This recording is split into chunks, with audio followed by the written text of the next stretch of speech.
Hi guys, good morning. Yan, on the way kami. It's a family day. Pero may work talaga si daddy today. May gawa siya mamayang gabi. Pero, bakit ganun? ayun nga, bad news. Itong aming sasakyan na si Baymax, kailangan nitong ipa-doktor. Hindi, kasi guys, yung sa additional features niya Nang nakaraan na sa ospital. May part siya na in order pa ni Toyota na magtatagal bago makarating. So related siya sa ABS, which is yun yung about sa brake. So hindi namin pwedeng ipagsapalaran si Baymax na gamitin sa long drive sa malayuan, which is madalas kaming balikbayan sa sa Tagaytay. Bakit tayo dito? So eto nga, magtitingin-tingin kami kasi more than 2 months kaming hindi namin ito magagamit si Baymax, so wala kaming service. So nagpaplano kami. Sa ospital si Baymax. Ay, hospital si Baymax. Nag-decide kami. Nag-canvas na kasi kami guys. Nag-compute kami kung halimbawa magre-rent kami ng car. Para yung cost, yung total cost na nagagastusin namin sa pagre-rent ng car, para na kaming nagbayad ng down payment sa bagong car. Tapos kung bibili naman kami ng second hand na car, which is okay din naman kasi pwede namin, kung halimbawa maging okay na to si Baymax, pwede naman namin sana siyang ibenta. It so happened na realize namin na paano kung hindi naman kasi kami ganun kagaling tumingin. Kung may mga kakilala, may kaibigan, may relatives kami na nagbabuy and sell at marunong naman talaga sa sasakyan, marunong din mag-isa sa sasakyan. Pero what if makachamba kami ng hindi ganun kaganda na second hand car, tapos mas lalo kami magastusan sa sa maintenance, sa pagpapaayos sa pyesa. So parang mas lamang sa puso namin na yung ipanggagastos doon, yung ipang re-rent or ipang bibili ni second hand. Bakit hindi lang namin gamitin na pang down sa brand new? At least naka 3 years pa yung pa to, diba registered, tapos 3 years warranty. Oh yun 3 years 3 years na siyang number 1 warranty sa all major parts. Tapos may mga free pa to, diba pag brand new may mga sa rehistro, 20,000 na PMS. oh may PMS pa siya every time na yun din, diba, every time na 5,000, so apat na change oil kapag nag-change oil ka, so malaking bagay. So parang yun nga, kung i-analyze namin mabuti, parang mas makakatipid at convenient kung yung pera na ipambibili nga ng second hand or ipang re-rent, i-down na lang namin sa brand new. Mas maraming benefits, tsaka parang mas worth it, parang ganun Pero hindi naman kami against sa second hand. Actually, nag-umpisa kami sa second hand car.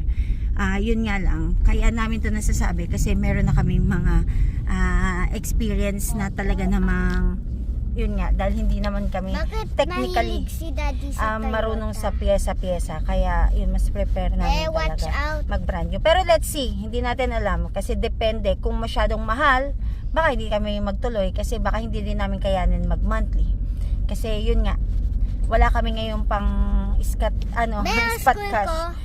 Yun, kaya baka kami mag 3 years or 5 years kami. So let's see, tingnan natin mamaya. On the way na kami sa Toyota Commonwealth. Dito na kami sa Toyota Commonwealth. Ayan. Meron na kami ditong kakilala. Mag-try muna tayo magpa-compute. Tingnan natin kung saan tayo mas kakayanin natin yung monthly. Kasi medyo matagal-tagal na hulugan to. Yan si Aling Puring.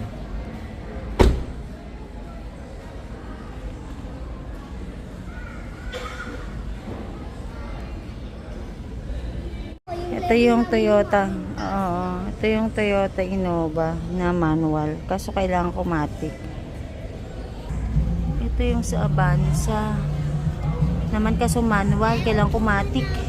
Ito Toyota Corolla Cross. 1.3.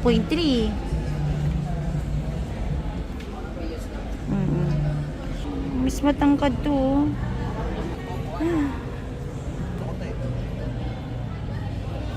Ito automatic transmission. Rush. Ang liit ng Wigo. Pero, ay, mura pala ang Wigo.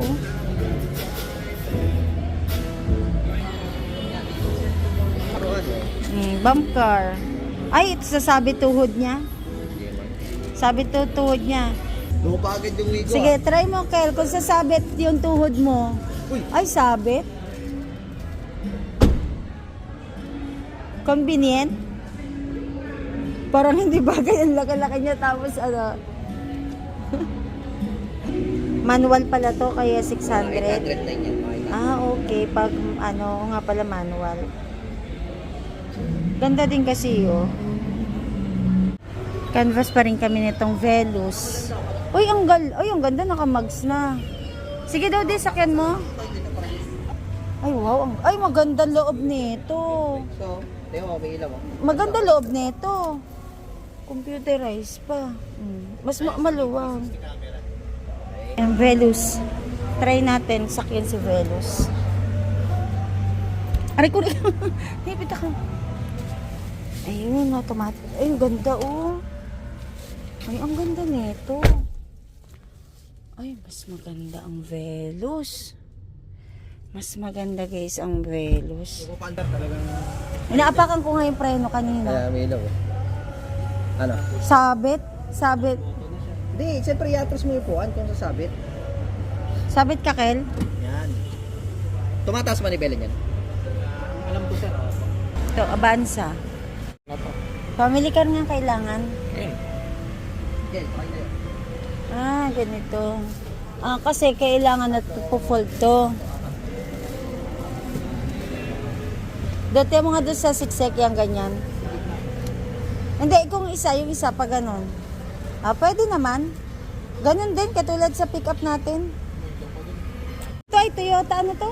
Velos. Velos. Pares talaga sila na Avanza eh. Oo nga eh. Tools. Ito, tumataas dito. Ganyan na yan. 1.26.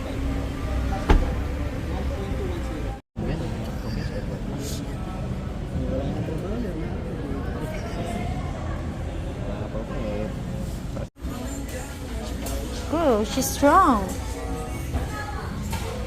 Uy, ang galing ah. Yeah.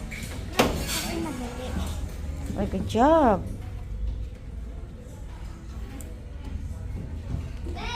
Saan ka na? Dito ka mag-slide ka. Liz, dito ka sa slide. Dito siya lalabas. Ayun. Hala, hindi nag-i-slide.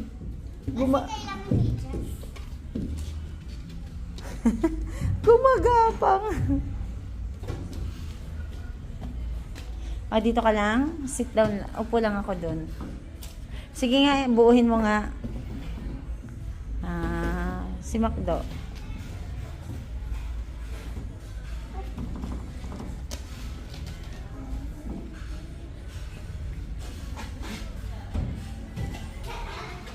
Saan ka?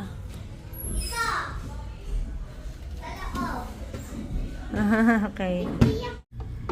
Look, kain agad. Kakabigay lang ng kain agad. Eh, di ikaw na. Ito sa'yo. Ah, sige, akin yan. Kain kami. Lunchtime. Can you remove the eyes?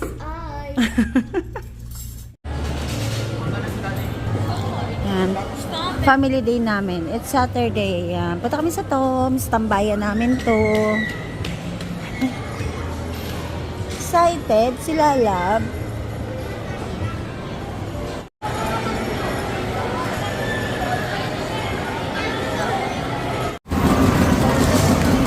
Anong laro yan, Ken?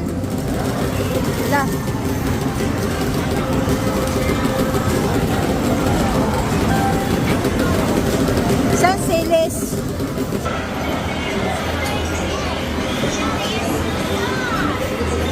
Wow! Ikaw naglagay ng token?